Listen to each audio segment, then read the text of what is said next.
Hey y'all, and welcome to a special edition of Politibrawl Election Edition. My name is Brian, and y'all, they are trying to spin this story so hard. They know what the internals are over at CNN, and Chris Wallace does his best to doctor this up. But before we dive in, I want to give a quick shout out to our great sponsors over at Colonial Metals Group. They quite literally have the cure to Bidenflation and Harris economics, but more on that later. Now, let's dive in. Let's look at the numbers on the mood of the country.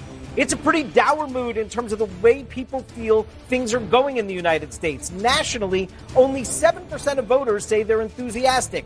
19% say they're satisfied. Look at these numbers. 43% dissatisfied, 29% angry, 72% of the electorate nationally say they're dissatisfied or angry.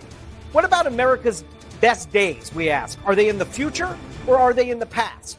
61% of voters in this election across the country say America's best days are ahead of the country. 6 in 10 say so. 34% say the best days are in the past. And finally, President Joe Biden's approval rating, it's at 41% in these early preliminary exit poll findings. 58% of voters in this election across the country nationally disapprove of the way that the incumbent Democratic president is doing his job, Jake. All right, interesting stuff. David Chalian, thanks so much. And let's talk about it with our panel. And Dana Bash, obviously this is early exit poll data, but still looking at this, which really doesn't deviate so much from polling in general we've seen, Joe Biden not popular, most Americans dissatisfied. One of the questions that I have been asking and looking at since I started covering campaigns is this. Are you satisfied? Are you not satisfied? Right track, wrong track. It is extremely high, the dissatisfied or angry. As David said, if you add those two up, 72%.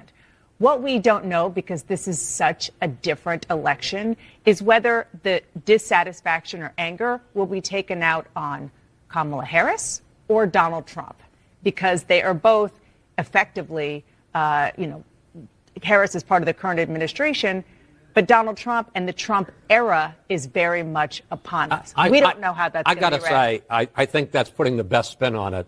I think when you see current voters saying that by a 3-1 margin that they are dissatisfied with the country. Or angry, dissatisfied or angry. Or angry. I got to say, I think that that's with the present conditions in the country.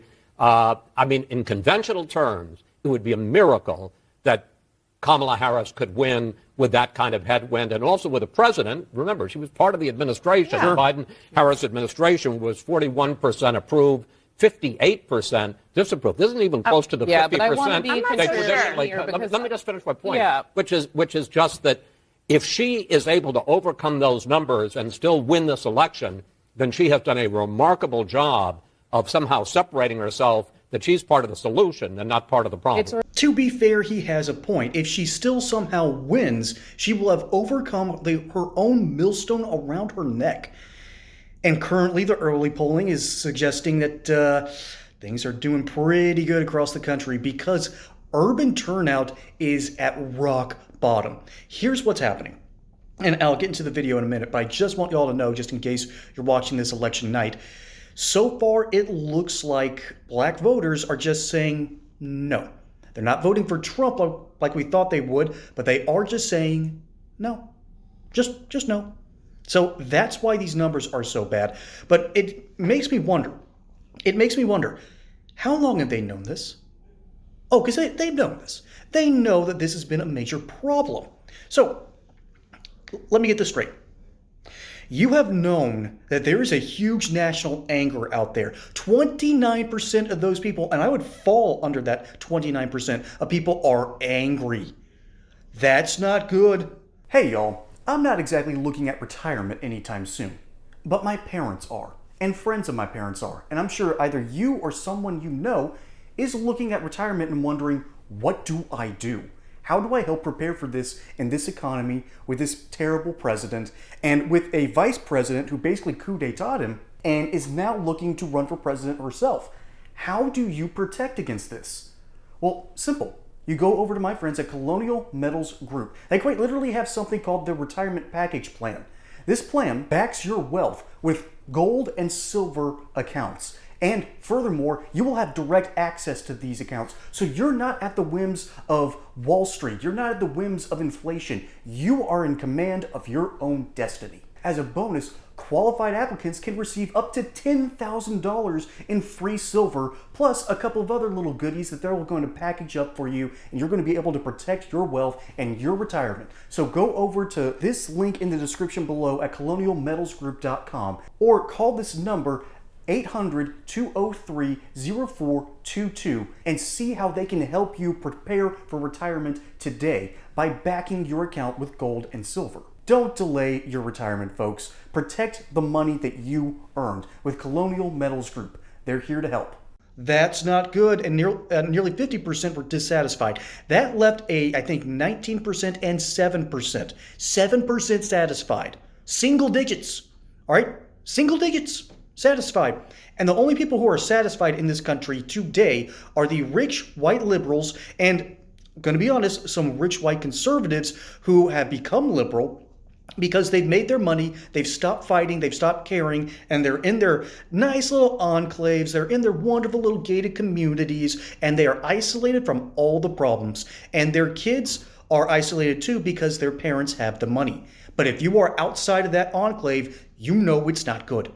You know things are bad here in the United States. The economy was not fixed under Joe Biden. The inflation that we got because of the it wasn't the CARES Act, or was it the CARES Act?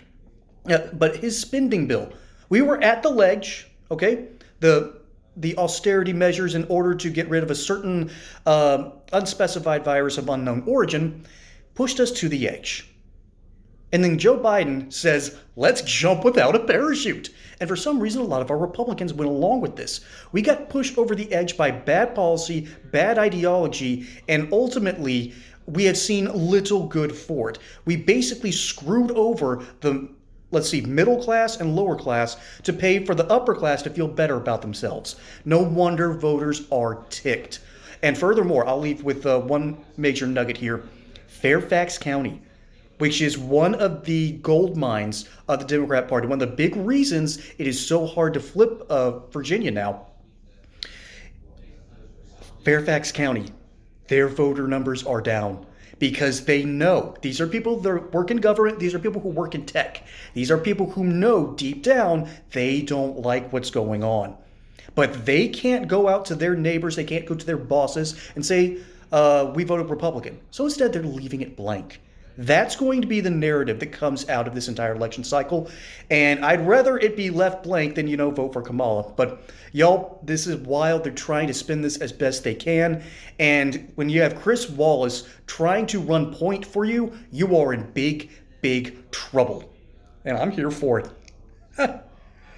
Folks, my name is Brian. Hope you enjoyed that segment here on Political Brawl. Don't forget to like and subscribe. Catch you on the next one. And until then, y'all have a good one. Vote Trump.